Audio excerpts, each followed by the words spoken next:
Assalamualaikum warahmatullahi wabarakatuh.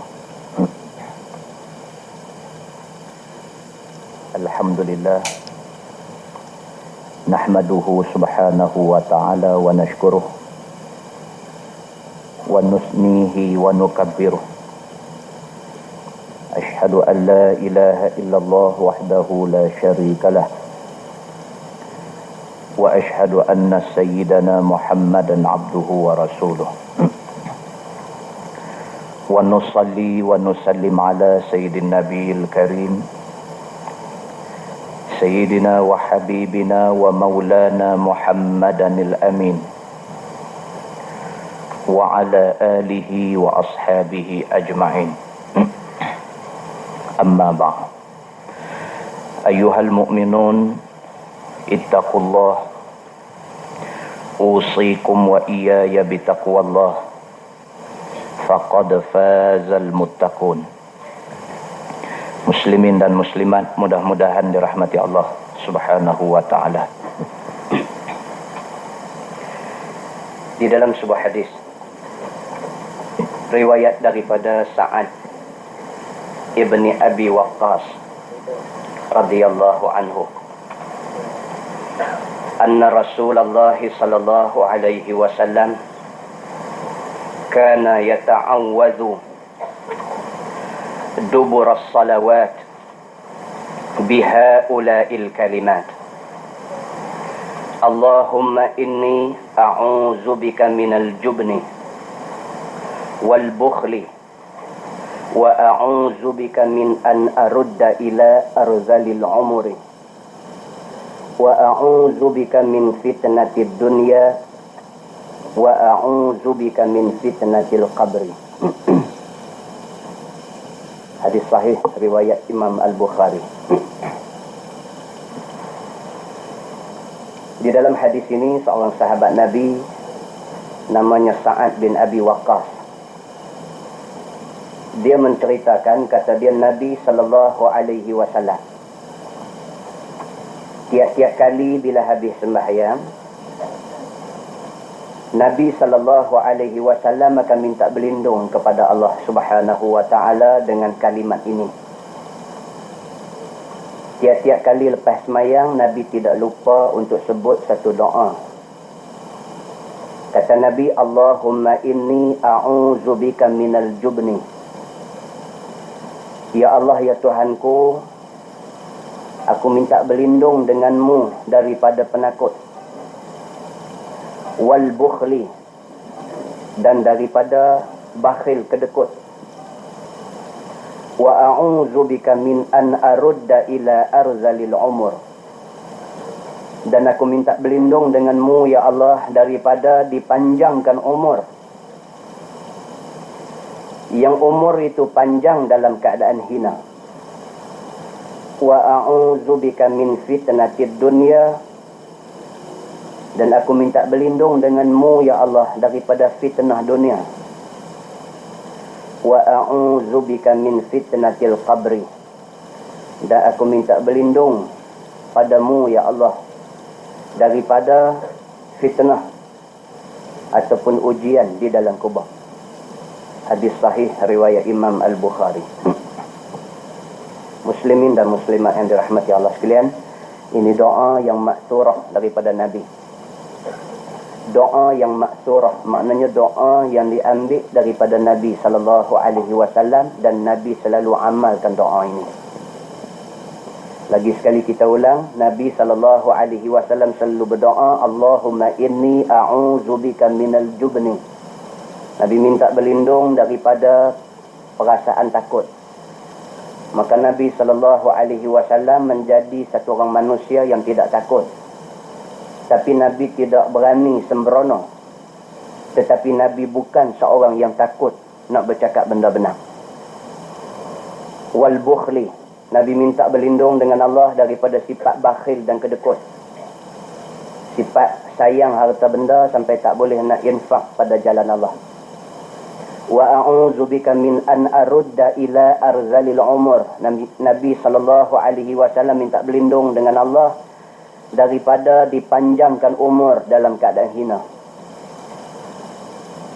Kita selalu minta kepada Allah Subhanahu wa taala supaya Allah panjangkan umur kita. Kita tak minta supaya Allah panjangkan umur kita dalam kebajikan, dan kita tak minta supaya Allah Subhanahu wa taala panjangkan umur kita tidak di dalam kehinaan. Maka tidak heranlah manusia hari ini dia minta doa, minta panjang umur, Allah bagi dia panjang umur. Tapi umur yang Tuhan bagi dekat dia, dia guna untuk derhaka Allah Subhanahu wa taala. Nabi minta wa a'udzubika min fitnatid dunya, supaya Allah jauhkan dia daripada fitnah dunia. Fitnah dunia ni banyak sekali. Fitnah dunia cukup banyak.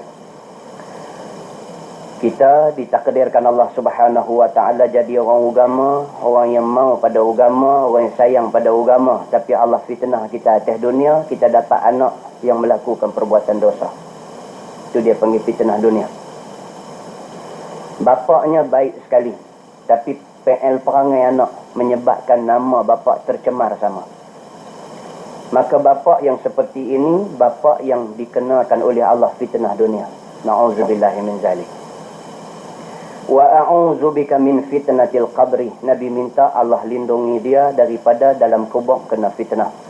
Tidak boleh jawab soalan munkar dan nakir, dan berada dalam kubur yang sempit, yang hangat dan sebagainya. Ini adalah fitnah kubur yang semua orang kena minta pada Allah Subhanahu wa taala agar dijauhi daripada benda-benda ni. Di dalam sebuah hadis lain riwayat daripada Muaz bin Jabal radhiyallahu anhu, kata dia, anna Rasulullah sallallahu alaihi wasallam akhadha bi yadihi wa qala ya Muaz, wallahi inni la uhibbuk.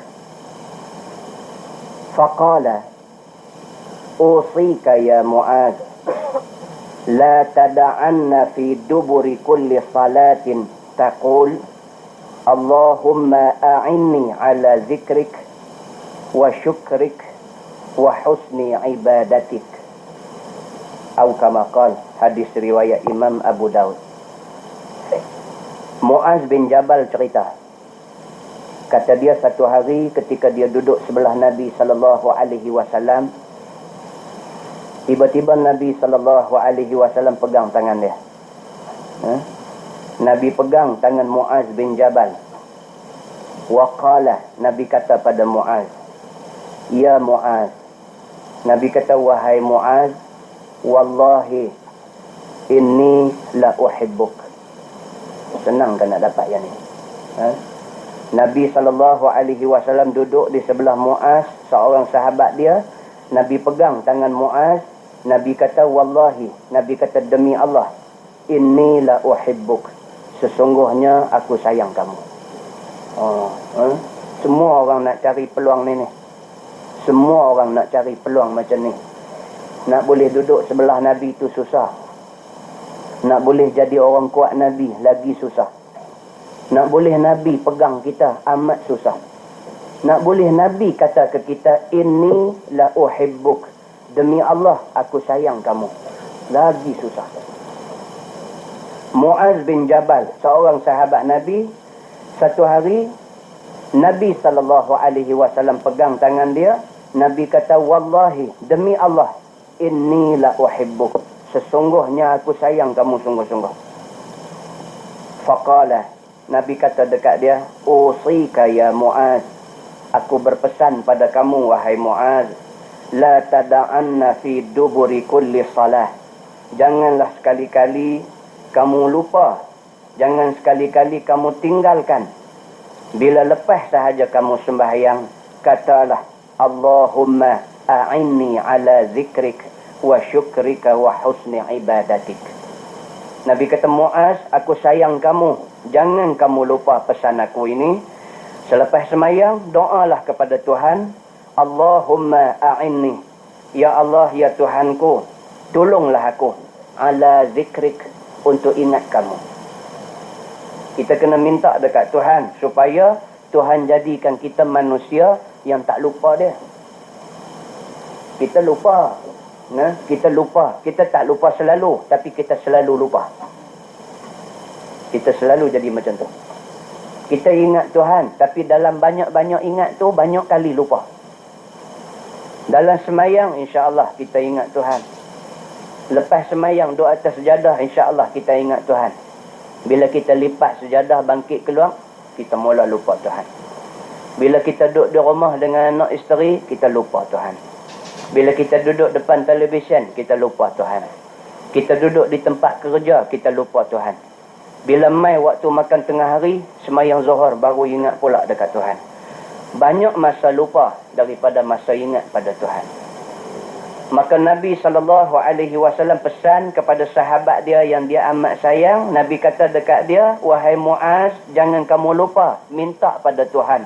Allahumma a'inni.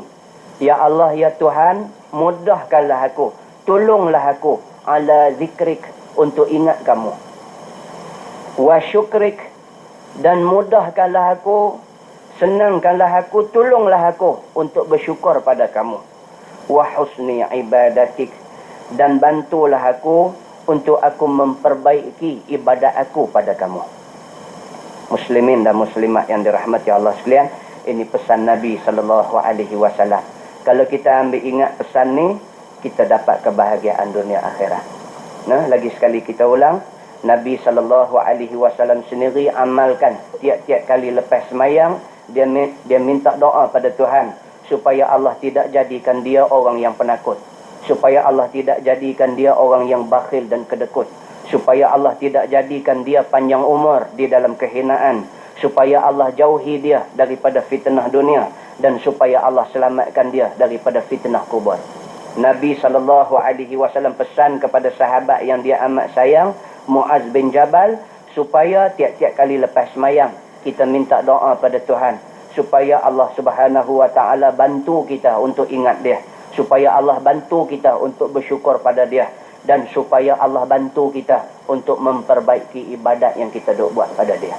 Mudah-mudahan mukaddimah ini memberi manfaat kepada kita semua, insya-Allah.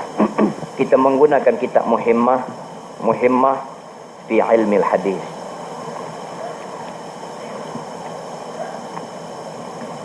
Kita sampai pada muka surat 35. Kita sampai pada muka surat 35 di sebelah bawah sana. Kata dia, dan telah mengeluarkan oleh Asbihani, adalah kami duduk di sisi Nabi SAW. Untuk makluman, kita masih lagi baca perkara yang menyentuh tentang soal haram kita memutuskan hubungan silaturahim. Haram kita putuskan hubungan silaturahim. Malam ni kita masih lagi sambung tajuk yang berkenaan. Kata dia, dan telah mengeluarkan oleh Al-Asbihani, adalah kami duduk di sisi Nabi SAW. Maka bersabda Nabi, jangan sekedudukan akan kamu dengan orang yang memutuskan keluarganya.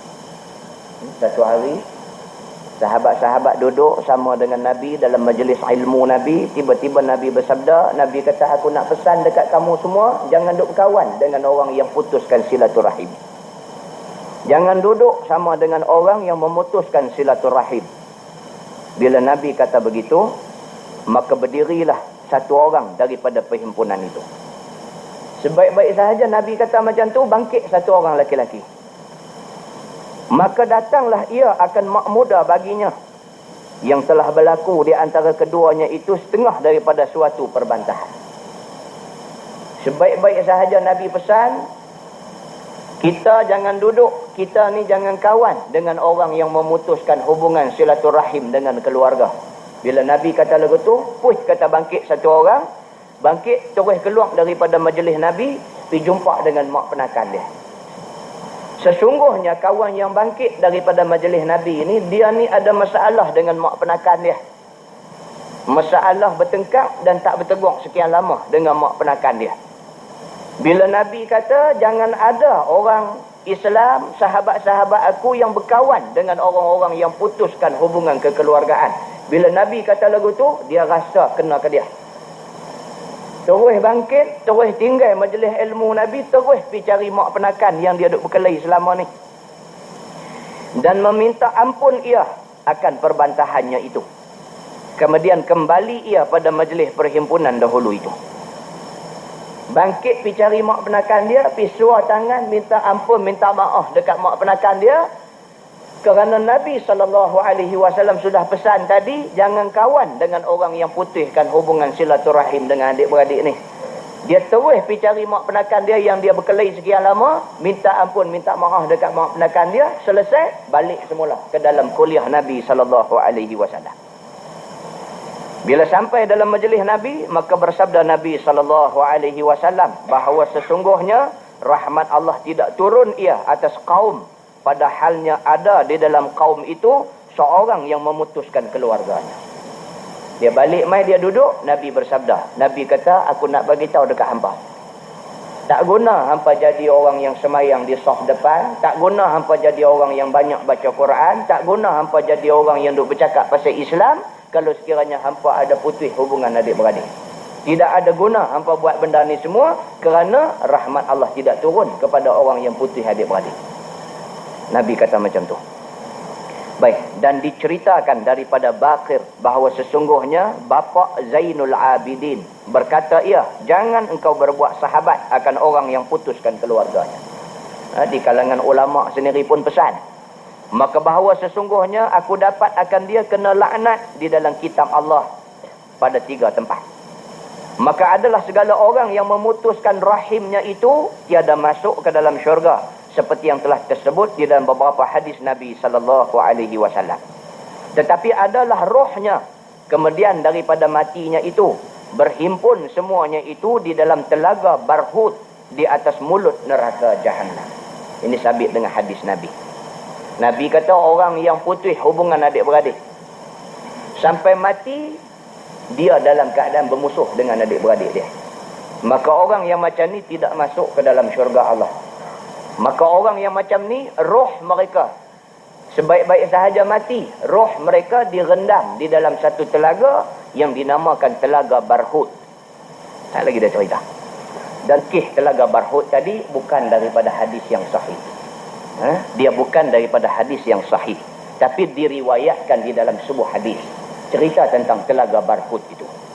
Baik, dan telah menyebutkan oleh setengah ulama, adalah bagiku taulan yang sangat benar. Lagi banyak ia berbuat kebajikan, lagi saleh ia daripada negeri Ajam, dan adalah ia berumah pada Makkah, dan adalah ia sepanjang malam tawaf dan i'tikaf ia, serta membaca Quran sepanjang siang dan malam. Cerita tentang satu orang laki-laki yang abid billah, kuat beribadat pada Allah. Dia ni seorang laki-laki yang soleh. Dia bukan orang Arab, bahkan dia orang Ajam. Ajam ni maknanya bukan Arab lah. Orang Melayu kita ni Ajam lah. Orang putih Ajam lah. Selain daripada orang Arab, dia panggil orang Ajam. Tapi dah hidup berumah tangga di Mekah lah. Ramai sebenarnya adik-beradik kita yang duduk di Mekah ni, yang pi sejak tahun 40-an dulu, yang pi sejak tahun 50, 60-an dulu duduk di Mekah. Sampai lah ni anak pinak tak hati cakap Melayu. Ramai duduk ada di Mekah ni, orang Melayu yang pi duduk berumah tangga di Mekah ni. Sehingga kan soleh dia tu sampai ke peringkat waktu malam tidak lain tidak bukan diisikan dengan tawaf Baitullah. Itu dia. Senang kan nak jalan? Senang kan nak jalan? Yang kita duk pi umrah, kita duk pi haji tu, kita duk pi tu, cuba kita kelas tengok. Yang pi duk semayang, duk tawaf, yang duk pi semayang dalam Masjidil Haram tu, orang Mekah lah. Tak, puak kita. Masa kita nak pi susah. Kita himpun duit nak boleh pi ke umrah 3,000 lebih, baru boleh pi umrah. Jadi bila dah sampai ni, tawaf ni tak kira. Tawaf ni buat umrah sehari sampai 3 kali. Masa nak pi susah. Sekali boleh pi, alang-alang nak main ni, aku nak buat betul-betul. Umrah sehari 3 kali, pi duduk di Multazam, tempat mustajab doa, berdoa. Saat lagi pi duduk belakang makam Ibrahim semayang sunat berdoa. Orang kita ni, nak pi sekali-sekala ni, orang hak duduk sana, alah dia kata nak kalut apa, benda duk ada nak pi bila pun boleh. Nak pi bila pun boleh, tu tak pi. Kan? Lagu kebanyakan orang lah bila kita pi mengajak di satu tempat, hak ramai bukan orang tempat tu. Orang luar mai. Orang tempat tu, Allah, dia kata, tak pi bulan ni, bulan depan boleh pi. Nampak? Perangai tu. Jadi dia duduk kira apa? Dia duduk kira Allah, tempat kita. Allah dia kata kita ni kena muliakan tetamu. Tetamu mai bagi depa pergi ke depan. Kita duduk atas tangga balai-balai lentang sudahlah. Masjid kita bagilah tetamu duduk di depan. Perangai tu bukan kata di Malaysia ni, pergi sampai ke sana. Hak driver taksi apa semua di Mekah tu tak ada hal lah. Tak pernah pergi berebut masuk sembahyang dekat Baitullah tu, tak ada. Dia kira dia duduk atas taksi, kadang-kadang orang bang dia perbah bangku taksi turun bang, selamat tidur tuan-tuan. Kita pirang tengok. Lalu tengok kat dalam taksi tu ni dia punya perbah bangku pergi ke bawah. Dia kata nak kalau apa Baitullah ni duk datang ni lah, dia pergi ke mana? Jadi lagu tu. Rupa-rupanya dia selalu jadi lagu tu. Selalu jadi macam tu. Tabiat manusia rupanya macam tu. Maka dia cerita di sini, demikianlah juga keadaannya.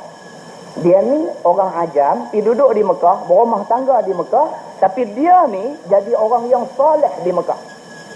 Sehingga kan habis semalaman duk tawaf di Baitullah tu, duk tawaf di Baitullah sepanjang malam, i'tikaf di dalam Masjidil Haram dan sebagainya, baca Quran siang dan malam. Itulah kerja yang dia buat tiap-tiap hari.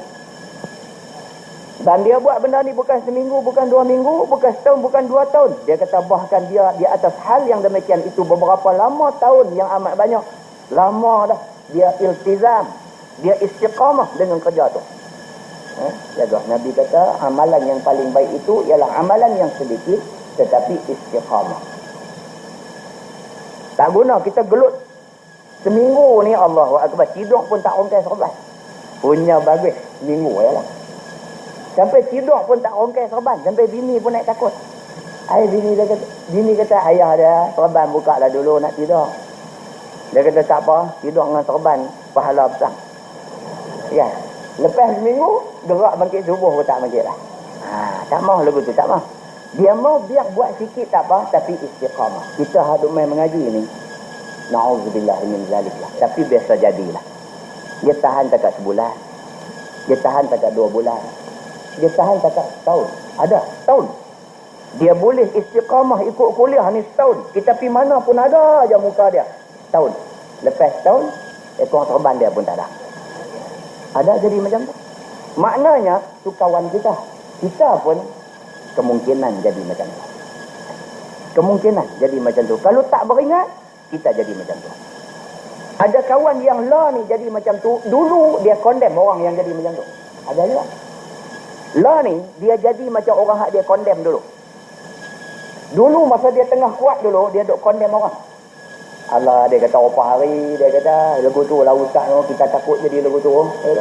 Lah dia jadi lagu tu. Tak boleh cakap. Maka itu sebab Nabi SAW bersabda, Nabi kata innamal a'malu bil khawatim. Nabi kata sesungguhnya amalan manusia Allah lihat pada hujungnya. Nabi takut, Nabi cukup takut. Innamal a'mal, sesungguhnya amalan manusia ni baik ke tak baik ke, nak jadi elok ke nak jadi tak elok ke, bil khawatim.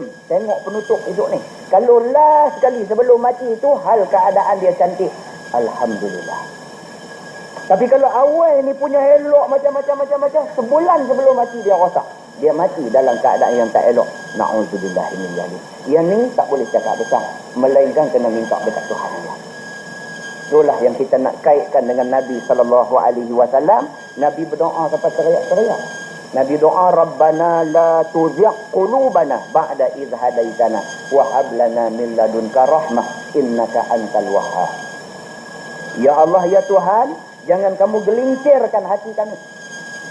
Ya Allah, ya Tuhan, jangan kamu ambil balik hidayah yang kamu bagi dekat kami. Setelah kamu beri hidayah pada kami, jangan kamu ambil balik hidayah ni. Wahab lana min ladunka rahmah. Bukan setakat tak ambil balik hidayah ni, bahkan tambahkan lagi kepada kami rahmat kasih sayang kamu. Innaka antal wahhab. Sesungguhnya kamu Tuhan yang maha memberi segala sesuatu. Nabi minta doa, Nabi ulang minta sampai Sayyidina Ali naik takut. Dia pergi peluk Nabi, dia kata, ya Rasulullah, kamu seorang yang maksum. Apa pasal kamu duk minta doa sampai teriak-teriak, takut Allah ambil balik hidayah kamu? Nabi kata Ali, aku bukan minta untuk diri aku sahaja, tapi aku minta untuk umat aku di kemudian hari. Nabi nampak dah. Allah Subhanahu wa ta'ala nampakkan dah kepada Nabi, sehingga kan Nabi nak mati duk sebut ummati, ummati, ummati. Nabi duk sebut umat aku, umat aku, umat aku. Nabi tahu dah umat dia esok kelang kabut. Umat dia esok kelang kabut. Dia dengan Islam ni bermusim. Ada musim-musim dia kuat dengan Islam. Ada musim-musim dia tinggal Islam. Ada musim-musim dia memusuhi Islam. Nabi SAW takut umat dia jadi macam ni. Jadi kita ni tak ada apa dah yang ada pada kita, melainkan doa itulah saja yang ada. Minta kepada Allah tiap-tiap hari, ya Allah, janganlah ambil hidayah yang kamu sudah bagi pada kami. Dan menjadi tanggungjawab kita, kena gembor, kena suburkan hidayah yang Allah dah bagi ni, dengan selalu duduk dalam majlis ilmu. Duduklah dalam majlis ilmu, ustaz mana pun pergi duduk. Ambil berkat majlis ilmu tu. Ambil keampunan Allah kepada orang yang duduk dalam majlis ilmu tu. Baca Quran bagi banyak. Zikir selalu pada Allah. Apa amalan-amalan sunat yang termampu buat. Mudah-mudahan Allah Subhanahu wa ta'ala jaga kita. Dan amalan kita ketika penutup hidup kita itu adalah amal yang baik-baik. Kena minta kepada Allah. Ada orang sakit teruk. Sampai telefon tanya ustaz, nak tanya lah ustaz ni. Saya ni sakit lama dah, duk berobat merata corok tempat dah. Tapi nampak tak mau nak makbul lagi ustaz. Inilah akhir ni baru nampak elok sikit. Tu pun lepas pergi berobat dengan Tok Bomo Syam. Pergi berobat dengan Bomo Syam ni nampak lega banyak dah ustaz. Dia kata, cuma ada sikit lagi jalan ni, sikit lagi. Tu Tok Bomo ni buat syarat lah. Dia kata sikit lagi ni pun boleh hilang. Dia kata dengan syarat saya kena pergi sembah Tok Kong Syam sekali. Ada, jadi dalam masyarakat kita lah ni ada, jangan dia buat main, ada. Kawan sakit teruk, satu main satu orang berubat, Allah pula izinkan jadi baik. Allah, kesihatan ni mahal. Kesihatan ni mahal, orang sanggup bayar berapa juga harga untuk kesihatan. Tiba-tiba main satu orang berubat dengan kehendak Allah dia baik. Dia tak nampak Allah bagi baik tu, dia duk nampak kawan tu bagi dia baik. Kawan tu pula bila dah tengok baik, ambil kesempatan pula. Dia kata, nampak kamu dah lega banyak lah ni. Kamu boleh lega terus, tak sakit langsung. Tapi dengan syarat satu lagi. Ini cara saya belajar masa duk belajar berubat dulu ni, Tok Guru saya ajak lagu ni. Dia kata, nak baik habis, kena pergi sembah Tok Kong kami sekali. Telefon tanya, tu macam mana ustaz, kalau saya kira hati saya tak reba, tapi saya nak pergi sujud sajalah, nak bagi baik. Dia tengok manusia, dia tengok. Dia boleh pergi rosak dengan macam tu. Dia boleh pergi rosak dengan macam tu. Soalan tu pun tak gamak tanya dah. Kalau kita sampai nak jadi lagu tu, biar pergi lah. Biar pergi sakit pun sakit lah. Sampai nak pergi sujud dekat Tokong ni, apa cerita ni? Tapi ada orang telefon tanya. Pasti hati tu ada juga teringat nak pergi sujud tu. Teringat tu ada. Tapi takut tanya pergi dulu. Muslimin dan muslimat yang dirahmati Allah sudah. Tadi main di sekolah seorang perempuan. Main dua abang lagu kata dia ni macam Tuhan duk bagi wahyu pula dah. Ilah kata apa lah. Tak apa kau ustaz ni, tak apa kau nak tanya ustaz ni, tak apa kau. Dia rumah. Sometimes it come like a dream. Saya tanya dia, apa wahyu ni main kau orang putih lah. Dia kata wahyu tak main kau orang putih lah, tapi ni nak terang kat ustaz lah. Dia kata dia main macam mimpi, dia main lagu macam ada orang duk bisik, dia main lagu macam-macam tu ustaz. Dia kata kemudian pula bila dia main lagu tu, dia abang pula ustaz. Bila dia main duk kata apa-apa ni, dia abang. Dia kata buka Quran, muka surat sekian-sekian. Saya buka.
buka Quran, muka surat sekian-sekian.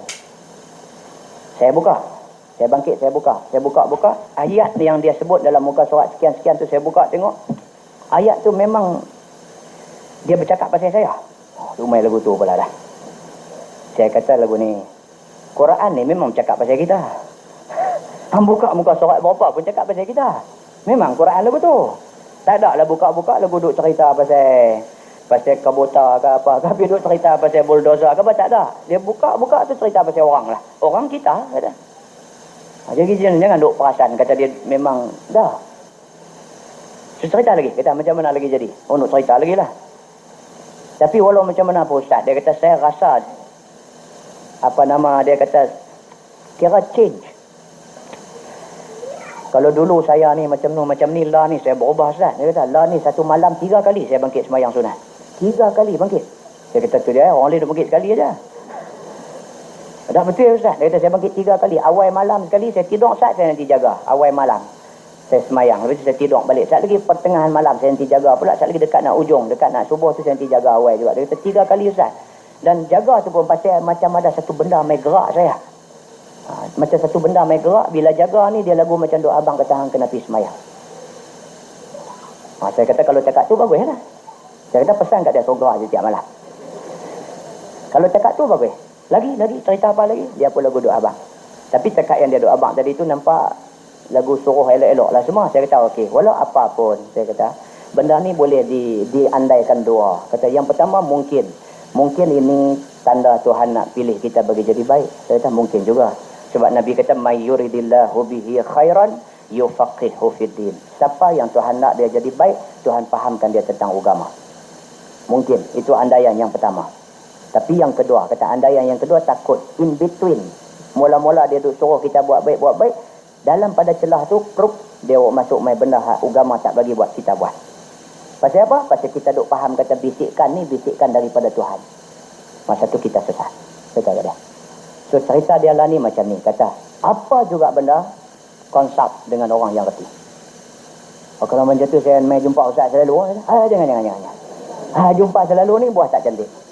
Tak ada. Cerita dia lagu ni duduk di mana? Dia kata duduk di Tanjung. Di Tanjung jumpa Ustaz di Tanjung. Ada ramai Ustaz di sana. Saya boleh bagi senarai Ustaz pergi jumpa mereka. Siapa yang main jauh-jauh nak main kat saya jauh. Telefon sudah kata. Kan? Kacau. Kalau lagu duduk main jumpa tak berhenti kacau. Kita tak boleh buat apa. Kan? Kita pun jadual punya ketat kalang kabut. Terpa tani. Kalau masa ada sikit nak kena duduk revise kitab. Yang tu yang ni lagu duduk main. Kacau. Kan? Jadi sekala patut padan okey. Selalu tak boleh kata dia. So selalu tanya bagi ramai sikit tak apa. Tanya ustaz ada ramai lah ni. Tengok lagu macam ustaz tu kita boleh percaya, kita pergi tanya dia. Konsult dengan depa. Minta apa depa nak nasihat kita dan sebagainya. Takut tak lagi duk main bisik-bisik, bukan semua benda yang dia bisik main ni nak betul. Kok tadi dia bisik tak betul, kita pergi duk kata betul kita buat. Nampak tak? Dan kita takut syaitan memanglah kita ceramah di Nibun Tebai di Pematang Tok Mahat baru ni tajuk pasal setan saja. Kita duk cerita pasal tipu daya setan saja. Kita duk cerita pasal itu. Cukup dah. Kita buat main macam-macam ayat Quran hadis Nabi yang membuktikan kata setan ni memang dia mempunyai komitmen yang cukup tinggi untuk sesatkan kita.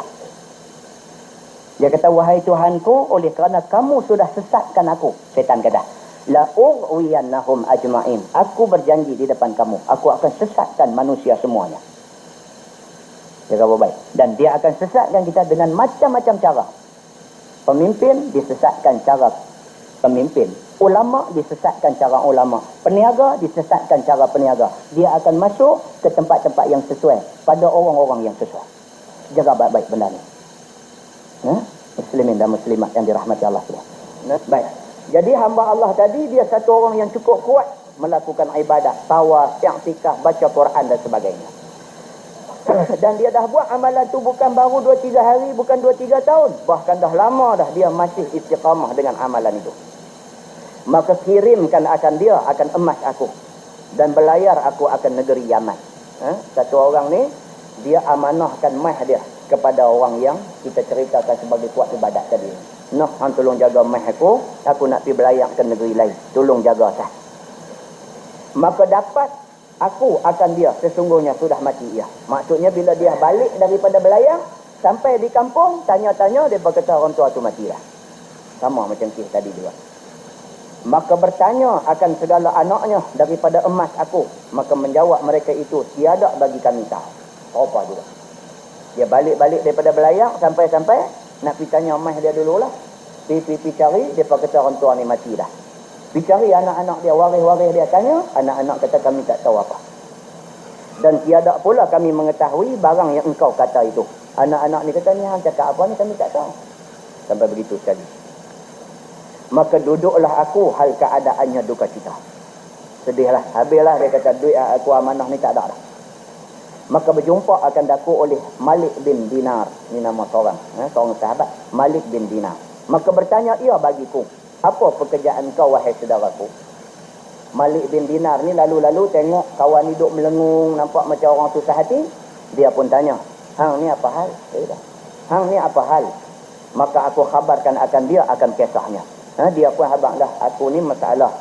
Aku amanahkan mai aku kepada si Polan bin si Polan. Nampak gaya hilang dah mai aku ni. Maka berkata ia bagiku, apabila pertengahan malam daripada malam Jumaat dan tiada tinggal di dalam tawaf itu seorang pun, maka berhentilah olehmu di sisi rukun dan makam. Malik bin Dinar ni pesan. Malik bin Dinar ni pesan kepada sahabat yang hilang mai. Dia kata lah ni macam ni, hang tunggu malam Jumaat. Pada malam Jumaat, waktu tengah malam, agak sekira-kira waktu tu orang tak ada dah. Tak ada orang tawaf dah. Ataupun kurang dah orang yang tawaf. Maka kamu pi di situ, kamu berhenti di sisi rukun dan makam. Rukun ni, dalam bahasa Arab, ruknun. Makna dia penjuru. Kaabah ni dia ada 4 rukun.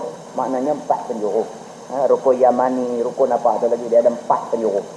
Lalu Malik bin Dinar pesan kat dia, pergi duduk dekat penjuru yang berdekatan dengan makam Ibrahim. Lepas pada pintu Kaabah sikit tu, penjuru tu. Sebelum kita jumpa tu. Apa nama kawasan Hijir Ismail tu. Sebelum tu. Makam Ibrahim ada tahun tu, pergi tunggu dekat rukun tu. Pergi tunggu dekat penjuru yang berdekatan dengan makam Ibrahim. Dan panggil olehmu ya fulan. Hang duduk di penjuru tu, hang panggil nama dia ni. Nama kawan yang hang amanahkan mai dulu ni. Maka bahawa sesungguhnya rohnya itu berkata-katalah ia akan nikah. Malik bin Dinar kata, hang pitan tu hang sebut nama dia. Kalau dia orang yang baik-baik, dia akan bercakap. Maka bahawa sesungguhnya segala orang yang mukmin, yakni arwah yang saleh, berhimpun semuanya hanya daripada rukun dan makam. Mereka berhimpun di situ.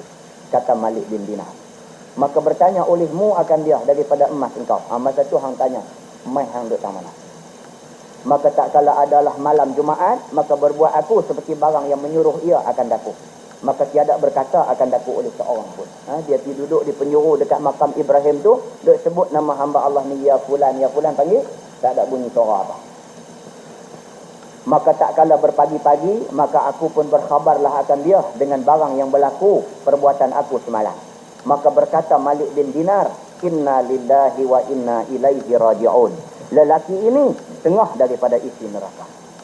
Malik bin Dinar pula kata nak lebih kurang dengan hikayat tadi. Dia kata kalau macam tu, orang yang hang amanahkan mah ni, dia ni ahli neraka. Subhanallah. Cuba kita flashback balik cerita kita tadi. Dia ni satu orang yang pergi duduk di Mekah, berumah tangga di Mekah. Dan waktu malamnya diisi dengan tawaf, dengan i'tikaf dan dengan baca Quran. Dia dah buat benda ni bukan sehari, bukan 2 hari, bukan seminggu, bukan 2 minggu, bukan sebulan, bukan 2 bulan. Tiba-tiba Malik bin Dinar kata kalau begitu dia ahli neraka. Na'udzubillah min dzalik. Jaga baik-baiklah, yang ni kita takut sangat-sangatlah, takut sangat-sangat. Ada orang sembangnya hebat tentang Islam. Satu akhir hidup dia dengan tali tangsi di pokok ceri. Na'udzubillah min dzalik. Ada. Ada orang masa hidupnya hebat dari segi infak harta pada jalan Allah. Tiba-tiba hujung hidup dia minum racun tekarak, bunuh diri. Sikit punya pasal, kecewa yang sedikit, setan masuk, dia merosakkan keseluruhan amal ibadat yang dia buat sebelumnya. Na'udzubillah min dzalik. Yang ni kita minta Allah Subhanahu wa taala jauhkan kita daripada benda-benda yang macam ni. Jadi orang yang disebutkan tadi sebagai orang yang kuat tawaf, kuat i'tikaf, kuat baca Quran, tiba-tiba Malik bin Dinar kata lelaki ini setengah daripada isi neraka. Maka pergilah olehmu kepada negeri Yaman. Maka bahawa sesungguhnya dengan dia ada suatu telaga namanya Bi'ru Barhut. Lagi sekali Malik bin Dinar pula bagi petua kepada sahabat ni. Dia kata, lah ni kamu pilih ke Yaman. Di Yaman sana ada satu telaga, nama dia Telaga Barhut. Pergi ke sana. Berhimpun di dalamnya segala nyawa orang yang kena azab dan siksa. Yang mana ada dalam Telaga Barhut, itu semua orang yang kena siksa, iaitu di atas mulut neraka Jahannam. Tengah dia ni duduk dekat Telaga Barhut, duduk. Sebab Malik bin Dinar petua dekat dia, hang pi di negeri Yaman cari Telaga Barhut. Sampai di sana hang seru nama kawan yang hang amanah kemah dulu ni. Dia pun pi, dia cari dan dia jumpa. Dia jumpa orang yang dulunya diamanahkan untuk simpan mah dia di situ. Kemudiannya dia tanya kawan yang diamanahkan simpan mah dia ni. Dia kata, pasal apa yang hang boleh mai di sini? Sedangkan setakat yang aku kenal kamu ni, kamu orang yang kuat tawaf, kamu orang yang kuat iktikaf, kamu orang yang kuat baca Quran, dan kamu dah buat ibadat ni sekian lama. Pasal apa kamu boleh jadi macam ni? Maka dia jawab, dengan sebab saudara aku yang perempuan, maka bahawa sesungguhnya dia adalah fakirah, miskin. Aku tinggalkan dia di bumi negeri Yaman. Adik perempuan aku yang miskin ni, aku tinggal dia, aku tak peduli kat dia. Atau berkata, ia pada bumi negeri Ajam, maka diistiralkan aku daripadanya sebab berbuat ibadah. Bukan ada salah apa-apa. Dia tak ada nak tengok adik perempuan dia yang miskin ni kerana dia sibuk dengan ibadah. Cuba kita kaitkan balik dengan cerita yang kita selalu dengar, cerita Juraij. Cerita satu orang pemuda yang bernama Juraij. Juraij akhirnya terfitnah dengan satu perempuan sundal, dengan satu perempuan jalang. Pasal apa Juraij terfitnah dengan perempuan jalang ni? Pasal apa? Pasal dia menyebabkan mak dia kecil hati. Awak dia ni buat apa yang mak dia kecil hati kat dia ni? Awak dia duk beli makan yang sedap-sedap, dia duk makan seorang, dia makan dengan bini dia tak bagi mak dia makan ke? Dah, bukan kerana tu. Tetapi Juraij istiral ataupun sibuk dengan ibadat dalam pondok dia. Mak dia mai panggil dia, Juraij, Juraij. Sedangkan waktu tu dia tengah sembahyang sunat. Sebab itu sebab dalam Islam dia kata kalau kita tengah sembahyang fardu, ibu bapa panggil, kena sembahyang fardu wajib diteruskan. Pasal apa? Sembahyang fardu itu direct dengan Allah. Allah nombor satu, ibu bapa nombor dua. Tapi kalau kita tengah sembahyang sunat, ibu bapa mai panggil, ibu bapa sudah jadi nombor satu. Pasal menyahut panggilan ibu bapa itu wajib. Ini sembahyang sunat. Tapi Juraij bukan niat nak bagi mak dia kecil hati. Cumanya dia duk ingat dalam hati dia, Allah mak aku tunggulah sah. Aku nak habis sembahyang bukan lama pun. Dia ingat lagu tu. Maka dia perhabis sembahyang dia. Bila habis sembahyang buka pintu keluar, tak ada dah mak dia. Mak dia balik lah. Bila mak dia balik, dia kata tak apalah, orang tua ni balik maknanya tak penting sangat lah tu. Sembahyang lain pula. Juraij. Tengah duduk sembahyang sunat, tak lagi mak dia mai pula panggil pula Juraij. Dia kata mai pula dah, tak apalah aku perhabis lah satu rakaat aja lagi. Perhabis. Bila habis buka pintu tak ada dah. Awak orang tua ni lagu ni, dia kata. Tapi kalau penting dia mesti tunggu. Dia tak tunggu ni tak penting sembahyang pula. Juraij buat ibadah, bukannya buat benda tak baik, buat ibadah. Sampailah mak dia mai pula. Mak dia kata, anak aku ni alim sungguh lah. Dia kata lebay sungguh. Sampai tak ada nak tengok aku. Sampai tak ada nak bercakap dengan aku. Tak apalah, dia kata biar Tuhan ajak dia sikit. Yang mak tu pun mulut capui. Yang ni yang syarak marah ni. Ibu bapa ni kalau sayang ke anak, jangan pergi buat capui macam tu. Dengan sikit punya pasal tu, dia pergi keluar cakap dekat mulut dia. Oh, dia kata anak aku ni lebay sangat. Sampai tak peduli ke aku. Tak apalah, biar Tuhan ajak dia sikit. Dengan kehendak Allah Subhanahu wa taala, Juraij kemudiannya terfitnah. Juraij kemudiannya terfitnah dengan kerana itu. Itu dia, nampak. Jadi kita kaitkan dengan cerita ni. Dia ni bukan ada apa pun dengan adik perempuan yang miskin seorang. Dia tak ada nak tengok adik dia. Pasal dia pindah pergi ke Mekah, dia pergi buat ibadat di sana. Dia tinggal adik dia hal keadaan miskin di kampung ni. Dengan kerana tu, maka dia anggap itu sebagai satu kesalahan bagi dia. Dan dia kata, aku duduk jauh di negeri Mekah dan tiada aku memberi akan dia sesuatu dan tiada aku bertanya daripadanya. Maka tak kala mati aku, nescaya mengira-ngira Allah akan daku atasnya dan firman-Nya bagiku, telah engkau lupa akan dia hal keadaannya telanjang dan engkau juga yang memakai. Tuhan kata dekat laki-laki ni, hang tahu tak, Nuh, darah daging hang, adik kandung hang, dia miskin sampai nak beli kain baju pun tak ada. Dia telanjang, hang boleh duk pakai elok di sini. Hang tak ingat dekat dia. Bahawasanya, dan engkau lupa akan dia dengan kelaparan, padahal engkau jua yang kenyang. Tuhan kata kat dia, hang makan kenyang di Mekah ni. Nuh adik hang di Yaman sana, Nuh, perut kosong, lapang, tak ada duit nak beli makanan.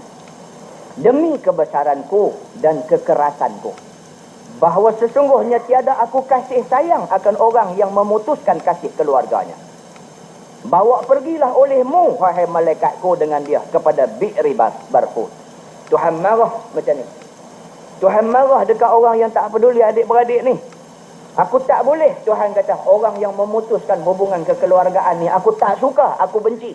Tuhan kata kat malaikat dia, bawa dia ni, pergi lempak dalam telaga barhut. Aku tak mau tengok dia. Maka bahawa sesungguhnya aku menyeksa dengan dia akan orang yang memutuskan bagi keluarganya.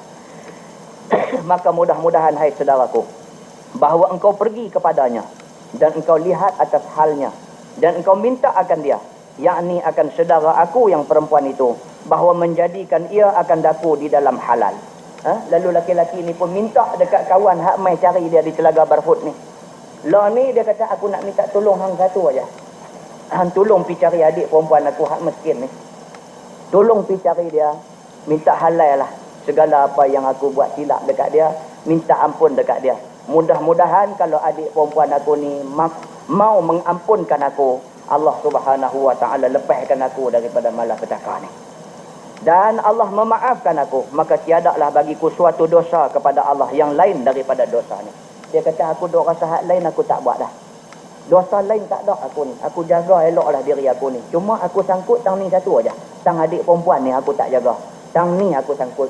Tolong saat, dia kata, tolong pergi cari adik perempuan aku, tolong pergi minta ampun, minta maaf bagi pihak aku pada dia. Tolong aku sah, dia kata.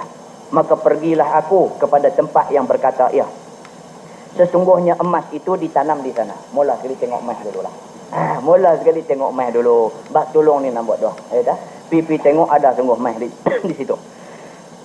Maka menggali akan dia, maka aku dapat akan dia. Seperti banyak yang aku berikan akan dia itu juga. Betul lah. Dia ni memang amanah sungguh. Banyak mana aku bagi, banyak tu lah. Aku pergi korek-korek tempat dia kata tu. Mai aku bagi banyak tu juga ada di situ. Dia amanah sungguh. Maka aku ambil akan dia. Dia ambil mai tu.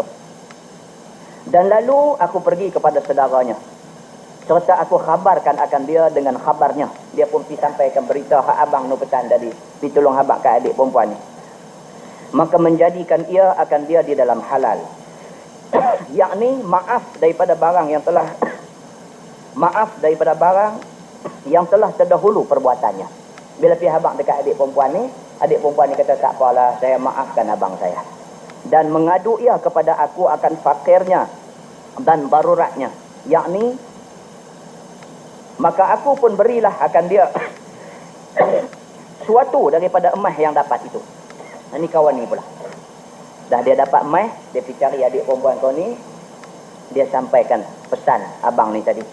Dia kata, abang hang lah ni Allah letak dalam telaga barhut semata-mata kerana dia dianggap berdosa pada hang. Lah ni abang hang minta supaya hang maafkan dia. Adik perempuan ni pun kata, tak apalah, saya pun tak ada apa hal dengan dia, saya maafkan dia, tak apalah, saya rebalah dengan apa yang saya duk kena lah ni. Cuma itulah, saya ni miskin, dia kata. Bila adik perempuan ni kata saya ni miskin, kawan ni pula tak sampai hati. Mai dia amanahkan dekat abang kau ni tadi, dia ambil, dia bagi dekat kau ni setengah. Dan berpalinglah aku daripadanya. Dia pun dah bagi dah mai dekat adik perempuan yang miskin ni, dia pun beralih pilah. Maka sayogianya bagi seorang mukmin laki-laki dan perempuan itu bahawa menghubungkan akan keluarganya.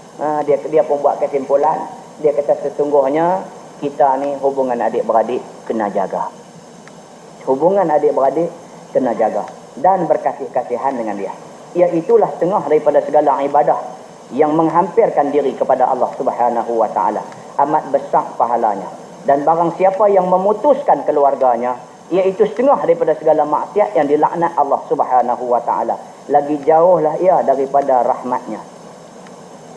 Tanbih, sesungguhnya telah menakal oleh Qurtubi di dalam tafsirnya akan ittifaq segala ulama atas mengatakan haram memutuskan keluarga. Adik-beradik ni tak boleh putus. Ittifaq jumhur ulama, sepakat jumhur ulama kata putus adik-beradik haram. Berdosalah kita kalau sampai mati tak hubung, berdosalah kita. Nah, adik-beradik ni dia cerita dia lain lah. Tak cerita lagu kawan. Kawan pun berdosa, apatah lagi adik-beradik. Si ibu sebapa, darah yang mengalir dalam badan kita itulah mengalir dalam badan dia. Pasal apa kita nak kena bergaduh, bercerai-berai, berkelahi dengan dia? Atas sebab-sebab yang sedikit, sebab-sebab yang keduniaan dan sebagainya kena jaga. Sehingga kan atas sebab agama. Kalau kata anak beranak, adik-beradik kena jaga hubungan dia. Kan? Di antara sebab turun ayat daripada surah Luqman. Sebab turun ayat daripada surah Luqman yang menceritakan tentang ibu yang tidak Islam. In jahadaka ala an tusyrika bi ma laysa laka bihi ilmun fala tuti'huma wa sahibhuma fid dunya ma'rufa. Allah Subhanahu wa taala sebut dalam ayat tu kalau ibu bapa ni bukan orang Islam dan dia paksa anak-anak turut dia, anak-anak tidak wajib turut dia. Jangan taat kepada kehendak ibu bapa yang kafir. Tetapi wasahibhum fid dunya ma'rufa. Tapi di dunia kita kena buat hubungan baik dengan mereka. Dan tu kena jaga. Hubungan kena jaga juga. Apa cerita pun hubungan adik-beradik tak boleh putus. Ittifaq jumhur ulama mengatakan haram orang yang memutuskan hubungan kekeluargaan. Dan wajib menghubungkan dia. Kalau malam ni dengar-dengar, teringatlah kita ni pun ada kes juga. Dengan abang kita kah, dengan kak kita kah, dengan adik kita kah, dengan mak penakan kita kah, dengan siapa-siapa juga yang menjadi keluarga kita. Maka wajib kepada kita menghubungkan balik hubungan dengan dia. Malam ni juga balik telefon, esok ke apakah, lagi cepat lagi baiklah. Takut tak ni jadi apa-apa kita mati sebelum kita hubung silaturahim. Pergi jumpa dia, suar tangan, salam dengan dia. Kalau nampak dia tak apa seronok, peluk dia. Peluk dia. Manusia ni biasanya kalau peluk, luruh habislah segala ego dalam hati dia, luruh habis. Takat salam dia boleh beralih ke lain lagi. Takat kita suar tangan salam, dia salam, tapi dia boleh buat tengok ke lain lagi. Tapi kalau kita tarik dia, kita peluk dia, biar jantung kita duk pukul jantung dia, habis. Habis. Sampai peringkat tu, semua ego dalam diri dia relai habis dah. Relai habis dah. Dia boleh teriak di atas bau kita begitu saja. Kena buat macam tu. Bermula dikehendaki dengan memutuskan keluarga itu, iaitu memutuskan perhubungan yang telah terdahulu. Maksud putih ni ialah dulunya ada hubungan elok, tiba-tiba tak ada. Yang tu maksud putih. Dan demikian lagi kebajikan yang telah terdahulu. Kalau dulu duk biasa buat baik, bila pergi rumah dia hulok kat dia RM50, duk biasa buat macam tu, tak tolak tak buat. Tu makna putih juga. Tu maknanya putih juga. Dulu kita tengok dia miskin, tiap-tiap kali kita pergi rumah dia, kita posok bagi kat dia RM50. Bagilah yang mana kadar yang kita mampu bagi dan yang kita rasa bolehlah menampung keperluan dia, kita bagi. Kalau dulu duk biasa buat lagu tu, tak tahu dengan satu ketika ada sebab apa sikit kita tak buat lagu tu, dianggap kita memutuskan silaturahim. Walaupun duk telefon, tapi hak tu tak pernah bagilah. Dianggap juga seolah-olah kita ada satu macam punya hubungan yang diputuskan. Dia kata, ataupun dengan tiada uzur yang syar'i, tak ada sebab-sebab apa, tak ada sebab-sebab yang dibenarkan oleh syarak, kita saja putuskan hubungan dengan dia, nescaya jadi fasik ya dengan yang demikian itu. Kita ni jatuh hukum fasik kalau kita putuskan hubungan dengan dia. Maka tiada ada farak antara kebajikan. Farak maksudnya beza. Maka tiada ada beza antara kebajikan yang dahulu serta keluarga itu, harta atau surat atau suruhnya atau ziarahnya atau lainnya daripada yang tersebut itu. Semua. Apa bentuk hubungan yang dah ada? Kalau dulu pakai surat yang menunjukkan kita ada hubungan silaturahim. Kalau lah telefon, kan tu yang telekom duk tunjuk yang lain. Kan? Pak dia duk pulai bongkai seorang-seorang atas rumah. Duk tengok gambar dia dengan anak dia dulu. Yang mak tu kata, ayah tak saya duk ingatlah, dia tak ingat kat kita dah lah ni. Ayah ni kata apa? Anak seorang tu aja. Ayah ni kata apa? Ayah kata dia sibuk belajar kot. Bukan dia tak ingat kat kita, dia ingat, tapi dia sibuk lah ni. Kan? Tak lagi dia tunjuk gambar telefon. Tu nak masuk duit kat telekom lah tu. Tu nak masuk duit kat telefon. Duk tengok gambar telefon tu tak ada. Bangkit pulas-pulas pergi Tokyo tu kena. Nak tanya abang. Kan? Jadi dia kata kalau ada satu macam punya hubungan dulu, lah kena buat. Kalau dulu duk telefon tiap-tiap minggu, kata lah ni sebulan 2 bulan dah tak telefon. Balik ni telefon. Bagi ada balik hubungan dengan dia. Ataupun dalam bentuk ziarah. Tengah orang dia tak telefon, dia tak main sorat, dia pakai ziarah. Dia ambil sebulan kan sekali dia pergi ziarah. Saja pergi jumpa, tanya abang begitu begini dan sebagainya. Semua tu kena buat. Maka memutuskan akan yang demikian itu kemudian daripada mengerjakannya dengan tiada uzur syarak itu, iaitu dosa yang amat besar. Kalau dulu biasa duk telefon, duk tulis surat, duk ziarah, tatullah tak pi tanpa sebarang uzur yang syarak, maka itu dianggap sebagai putuskan hubungan silaturahim. Wallahu a'lam. Baik, ini dimaksud ini suatu faedah. Nah, habis kitab ni. Habis ni tengoklah lagu-lagu mana. Kita katuk kuliah terus ke? Kita cari kitab lain pula macam mana, insya-Allah. Wallahu a'lam. Mudah-mudahan apa yang kita kongsi sama-sama malam ni ada kebaikannya di sisi Allah Subhanahu wa taala. Mana yang terkasar, mana yang tersilap dan sebagainya, saya mohon ampun daripada Allah Subhanahu wa taala. Saya minta maaf daripada tuan-tuan semua. Sesungguhnya yang baik itu daripada Allah, yang tidak baik itu daripada silap saya sendiri. Aqulu qawli hadza wa astaghfirullahal azim li wa lakum. Assalamualaikum warahmatullahi wabarakatuh.